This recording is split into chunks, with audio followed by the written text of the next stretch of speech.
How North Korea conquered South Korea without firing a shot. What if the Hermit Kingdom didn't need nukes to win the war, but just a killer app and a fat wallet? Picture this: North Korea, that isolated enigma, flips the script in 2030, morphing from starving dictatorship to state capitalist juggernaut, buying out South Korea like it's Black Friday at a Chaebol fire sale. No tanks rolling over the DMZ, just algorithms and ledgers turning the peninsula into one big economic playground. We're talking a silent takeover where spreadsheets conquer swords and the Kim dynasty trades rhetoric for riches. Buckle in, this is how greed, tech, and a dash of irony rewrite history.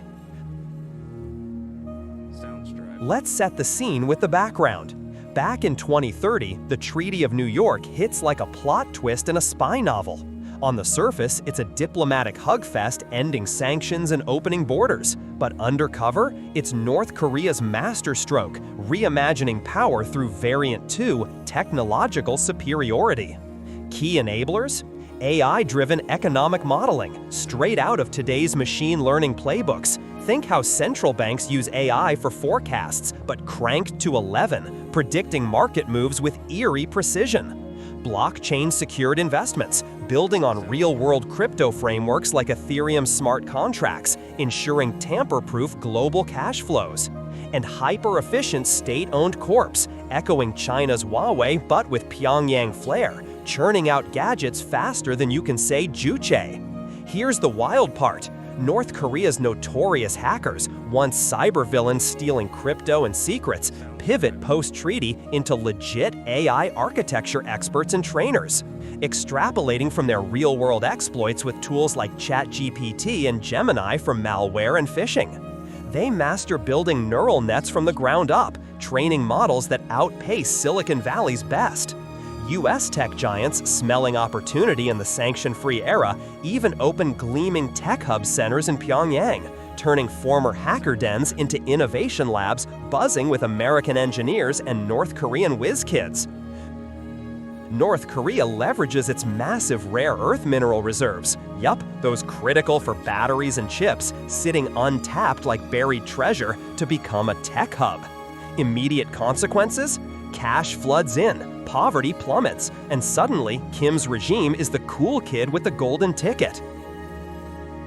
Now the current crisis erupts. Step 1, North's AI models spot South's vulnerabilities, over-reliance on foreign chips, economic bubbles from K-pop to semiconductors. Analogy alert, it's like playing Monopoly with loaded dice. North buys properties while South still pass and go. Reasoning? Simple. Blockchain makes investments transparent yet ironclad, luring multinationals with secure, high-yield bonds tied to rare earths. Step 2. They acquire stakes in South Korean firms stealthily, using shell companies like a magician's sleight of hand. Local fallout?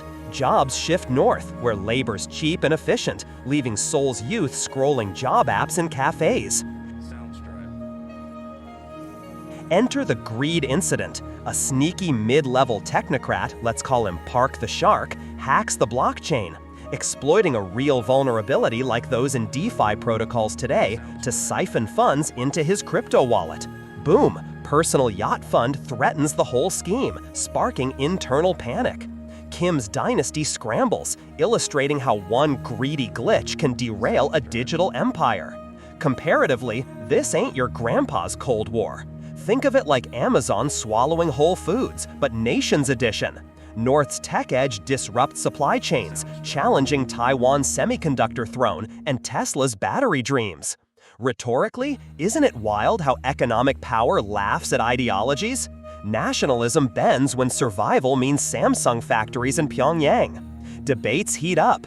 In North's palaces, Kim heirs bicker over profit shares, while South's elites protest. This is economic treason. But who resists when stocks soar? International tensions flare. Uncle Sam fumes over lost influence, China smirks at the realignment, and boardrooms worldwide debate invest or divest.